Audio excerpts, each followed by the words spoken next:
what we see happening, Honorable Chair and members, is just criminal act from within, as embarrassing as it is. But I'm sure honorable members, as you're going to be catching up on the Madlanga Commission on a testimony that the Major General Flynn from DPCI is presenting right now from yesterday, is indicating the weaknesses in the system and how officials within the police have manipulated the handling of exhibits. With the current testimony of Major General Hendrik Flynn, Lieutenant General Nhlanhla Mkhwanazi has really came before the Portfolio Committee for Policing, calling for suspension, saying that the people or the officers that are involved in these cocaines or drugs that have been stolen, they were supposed to be dismissed or suspended a long time ago.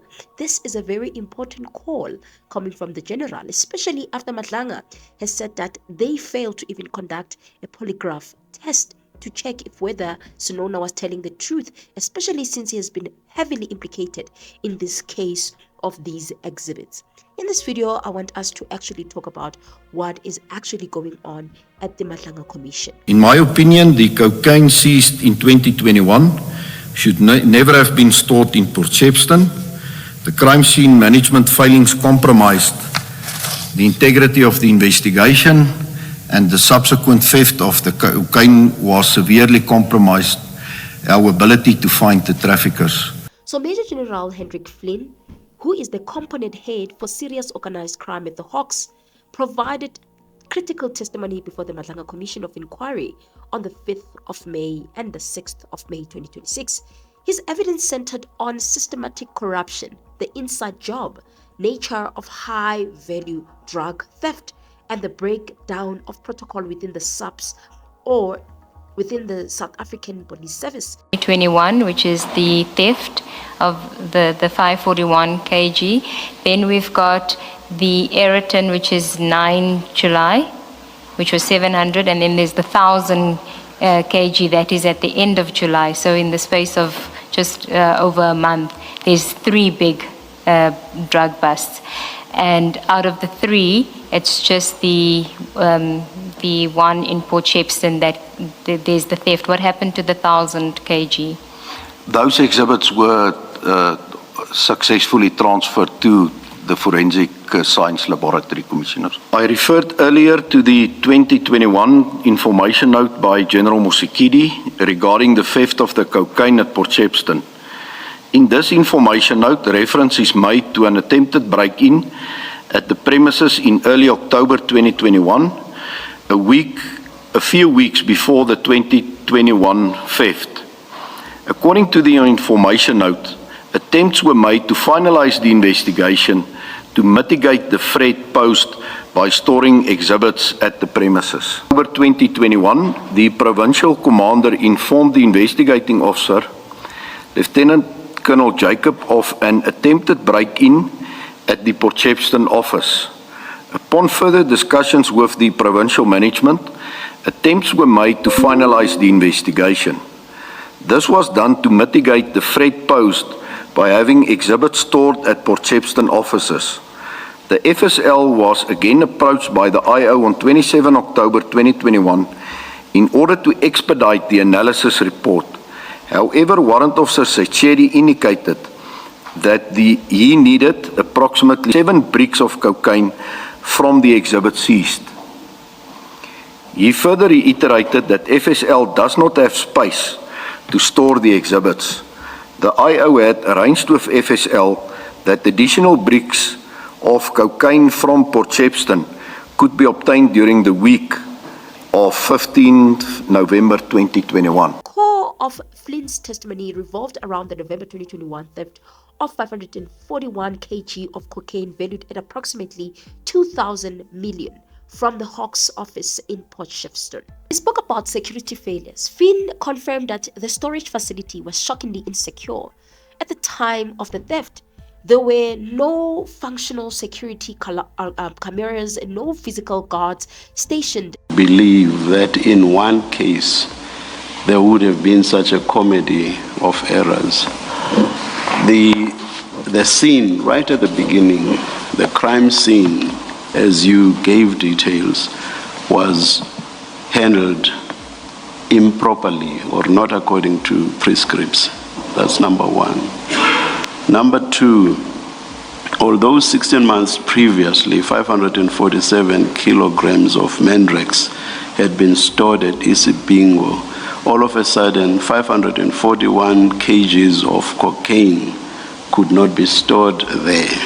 Number three, as a result, the cocaine was taken to 8 DPCI storage in Port Shepstone. Number four, there is no explanation why the Port Shepstone storage, which is 100 kilometers from Isipingo, was chosen. And sixth, on your evidence, General Senona did not follow the prescripts with regard to the handling of keys. Remember what you said about the custodian. So it's in that context that I say General Senona did not follow the prescripts. Commissioners, I'm of the view that it's no coincidence and that the sequence of events is indeed, I would just want to get the correct word,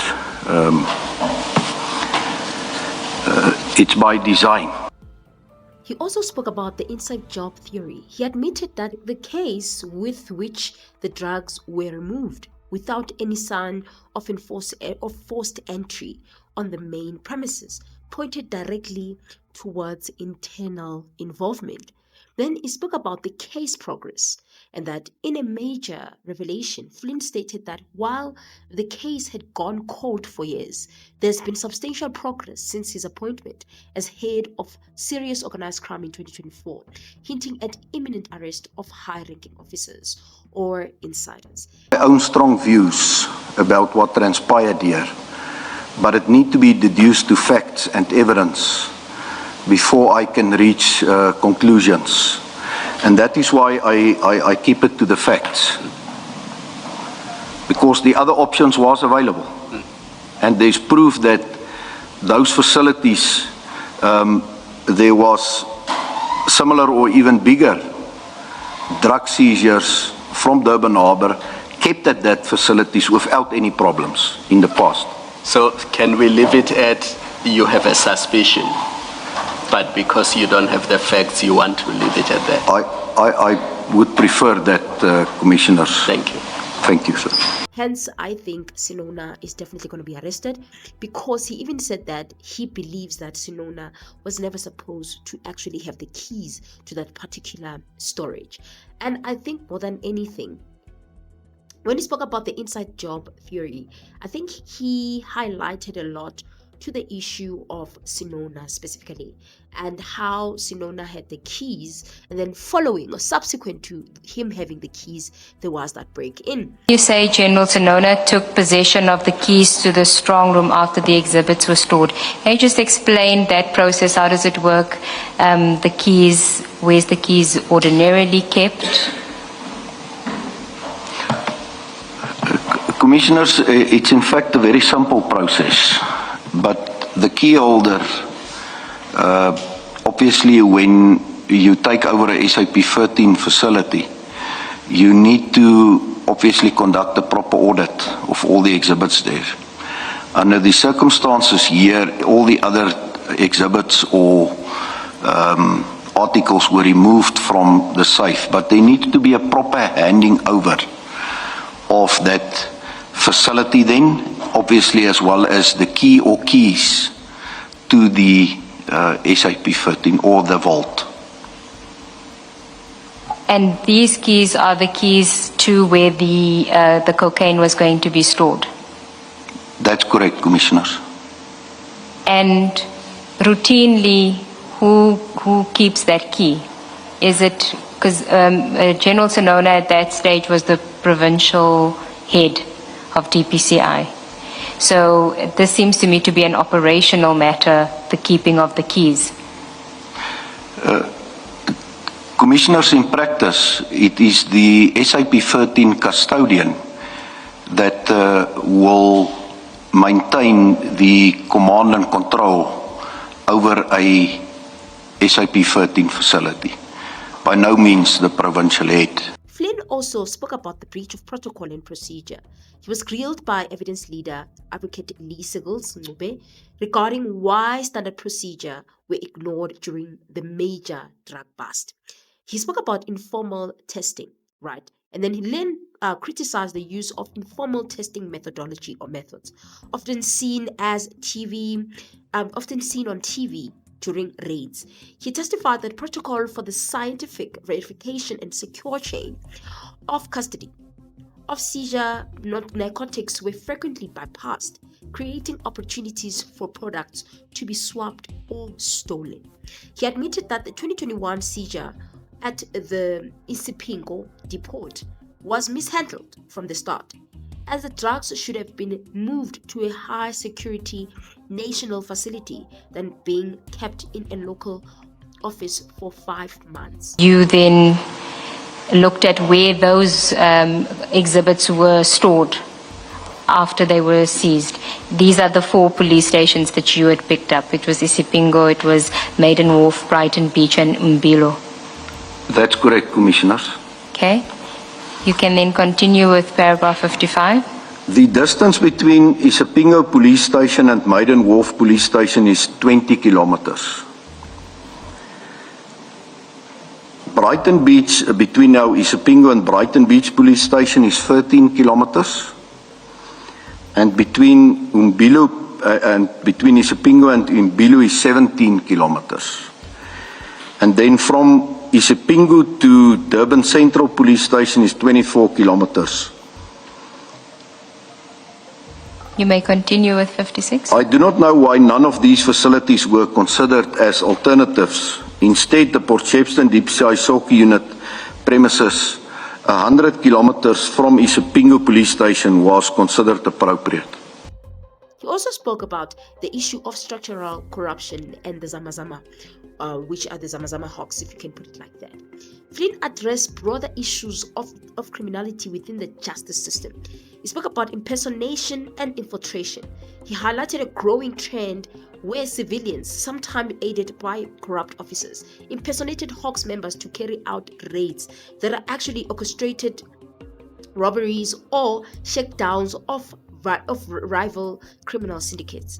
And also, when you look at political interference, he spoke about the issue of pressure that the units, when dealing with cases involving high-profile individuals, aligned with the Commission's mandate to probe political interference in the Hawks. There's just a lot of pressure from politicians. Then on operational challenges, they specifically looked at manpower and resources. Flynn described the unit under heavy constraint, lacking the specialized technology resources needed to track sophisticated international drugs cartel. He noted that the Port Shepstone incident caused a massive crisis of confidence both internationally and within the South African public, making it difficult for the Hawks to secure intelligence from foreign policies like Interpol, for example. I'm asking this in the context of the fact that there were polygraph tests here. And I assume that everybody who was involved in all of this saga was subjected to such tests, but he was not. Ought he have been subjected to the test, in your view? In my opinion, Commissioner, indeed, he was supposed to be exposed to the process, as he played an active role in the Port Shepstone matter. It's not as if he was just the provincial head sitting at a distance. He was privy to the activities. He visited the Port Shepstone offices shortly after the seizure and took possession of the key. That's active participation. It's not as if he was at a distance and that he was not related to this matter. So it's my strong opinion that he was supposed to be exposed to the process. Thank you, General. General, I wanted to follow up on Commissioner Baloy's question and the answer you gave, more for clarification than anything else. Were 7 bricks ever taken from Port Shepstone to the FSL lab for testing? No, They were not. it was never submitted, commissioners. It was, apparently there was a request There for was a 7 request, bricks yes. of cocaine to be submitted, Yes. but I clarified that point in terms of the process that the investigators would have followed, but it was only the samples that the investigators obtained on the second day when they went back on the 24th. Yeah. So obviously opening the exhibits, obtaining that samples, sealing it, submitting it to FSL, that was the only samples that was submitted, commissioners. Let me now speak about how he referred to Lieutenant General Senona and the role that Lieutenant General Senona played in this whole situation. He testified that the removal of security measures at the Port Shepstone facility, specifically the disabling of the alarm system and the withdrawal of the physical guard, happened under the direct command or oversight of General Senona. Flynn implied that these were not administrative errors but intentional acts to create a window of opportunity for those people that stole the drugs. Flynn revealed that internal intelligence had flagged the vulnerability of Port Shepstone drugs months before they were stolen. He alleged that Senona was briefed to these risks but refused to authorize the transfer of the 200 million cocaine shipment to the more secured national office or a centralized vault. Major General Flynn also testified, focusing on what happened after the theft in 2021. He claimed that the initial internal investigation was stifled by the senior leadership, including Senona. Investigators who pushed for forensic audit of cell phones and access card of senior staffs were reportedly reassigned or faced disciplinary threat.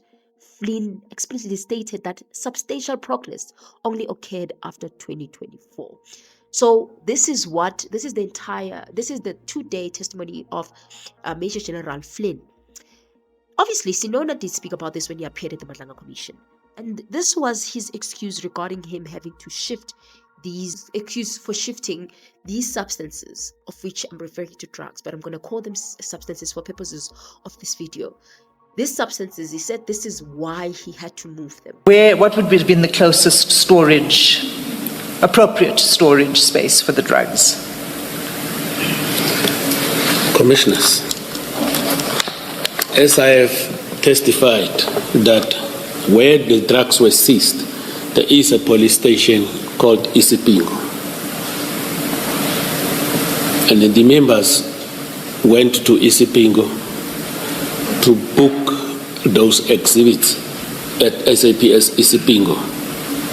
And I was informed by the members that Isipingo said they don't have storage facilities, but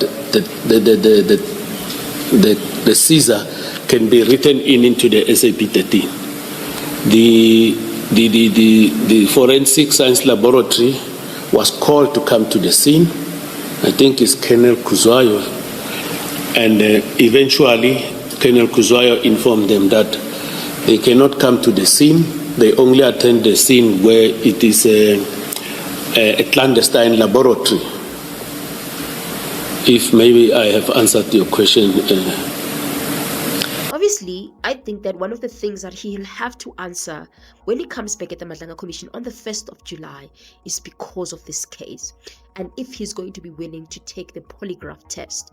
And more than anything, I wanted to draw your attention to what he said in his papers as to why he can't appear before the Madlanga Commission, because they're supposed to appear this week, but he postponed, saying that he has some doctor's appointments, he has other things that he's doing, and cannot appear before the Madlanga Commission. Which is paragraph 6 from the letter that we have obtained.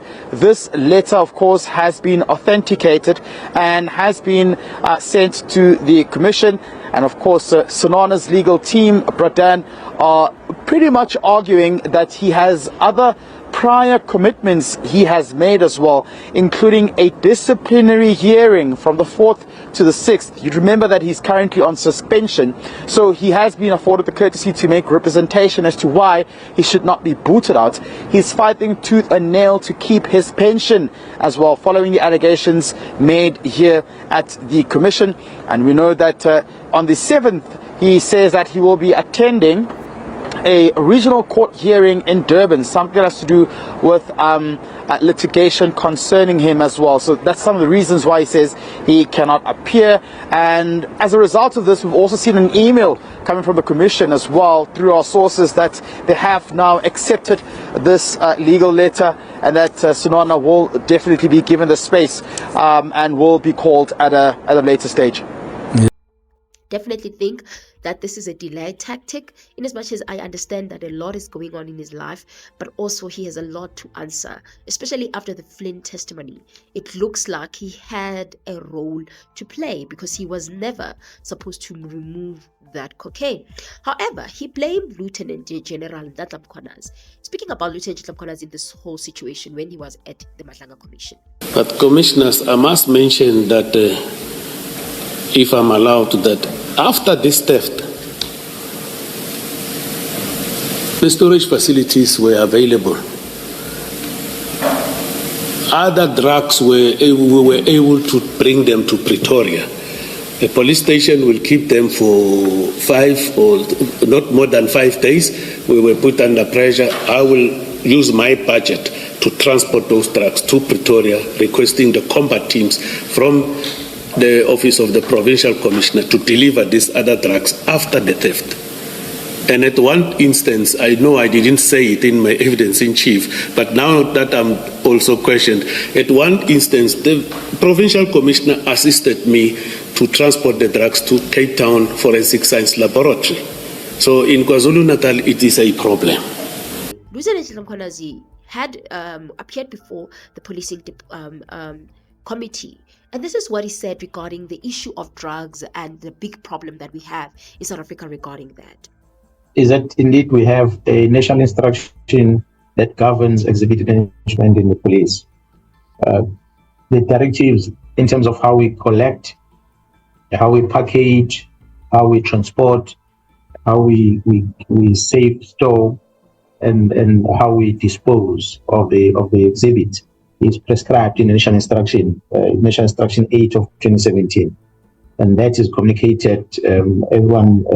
Every commander, station commander, gets to be trained on that. There are station learning management programs and different training platforms that we have in the police to make sure that everyone is aware of how to handle exhibits.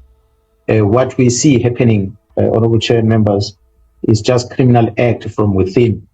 As embarrassing as it is, but I'm sure all members, as you're going to be catching up on the Madlanga Commission, on a testimony that the Major General Flynn from DPCI is presenting right now from yesterday, is indicating the weaknesses in the system and how officials within the police have manipulated the handling of exhibits in the South African Police Service at the highest level. And there are many of those. We're charging members left and right. In one of my districts in KZN, for instance, in the past 2 months, we have suspended a Major General who's a district commissioner for poor exhibit management, where a large amount of money was lost in the SAP13 store under their supervision. And one member or 2 members were dismissed as a result of that. So, but the national instruction is there to guide how we should be doing the work. All I can say is that the only way this can be resolved and solved is if they did the right thing from the beginning. Senona was supposed to be suspended from that time, and he was supposed to take polygraph test, as the Madlanga has suggested, from that time. And his failure to adhere to all those things timelessly has caused really serious problems for him, because now it looks like he was involved somewhere, somehow, and that no proper steps were taken to ensure that he's put into accountability. Hence, I'm saying that since Major General Flynn said that they're busy with investigations, I think he's part of the people that might end up being arrested regarding this particular matter that is going on. I don't know what you guys think, but I also think that he's in real trouble, which takes me back to what Lieutenant General Mkhwanazi said at the ad hoc committee regarding how IDAC, DPCI, IDAC, as well as the subs, are supposed to be one unit being controlled by one police commissioner, because now them having these 3 structures, everybody do as they like, especially if you're the head of the Hawks. You feel like you're above it, you have the power, no one can tell you otherwise. But that's the thing. You have acted unlawfully somewhere, somehow, and something was supposed to be done after that unlawful act. But because you are the head, no one is putting you into accountability. You get away with it. Hence, I think the suggestion by Lieutenant General Mkhwanazi that these three structures were supposed to have one provincial commissioner that they're going to account to, things are going to be quite different. In the center of all this, you have one police station that must service all the three. In the center of all this, you have one provincial commissioner that constitutionally is overseeing all these operations in the province. To what extent does this provincial commissioner have a say over what ADEC does, over what DPCI does? So those are the gaps that may need to be looked at so that you're able to close them. I don't know what you guys think about the testimony of Flynn. I really enjoyed what is going on, especially in light of what we've also heard this morning regarding another bust that was found regarding 7 million worth of cocaine. And this bust happened just at this time when there was this testimony of Mr. Flynn. And all I can say is that these drug situations are about to be collapsed, especially in light of the spotlight of the Madlanga Commission, because this is how the police explained that particular bust. Today, the drug bust that happened at the harbour, 13 million rand in cocaine that was recovered there. What details do we have about where those drugs came from and what was found? All we have is that this operation started in April when there was a drug bust in Gauteng, and the trace led that to the information that the drug came from a country in South America. And then our intelligence had to flag some of the vessels coming from the same country. That's when a vessel which was transporting buses was flagged, and during the search, that's when the drugs were found hidden in a air conditioning compartment of one of the buses. So we are still investigating the shipment, where it came from, who was responsible. We know it was destined for Gauteng, but who in Gauteng is the company of the buses responsible of somebody using them without their knowledge. However, we believe that we will at the end of the day know from whom the shipment was coming and to whom it was going to. Yeah, so just to confirm, those drugs are not going to Port Shepstone by any chance, right? Drugs are safe. Drugs have been stored in one of our storage facilities, which is safe. We have learned from the mistakes, and once bitten, twice shy. We have a serious problem in South Africa of drugs, and it has always been there all the time. And I think that they should hold it with some sensitivity, because giving so much power to the Hawks without accountability, these things are still going to happen, and these things won't stop. Nonetheless, let me hear your thoughts. Let me hear what you think. I will see you guys on my next upload. Bye.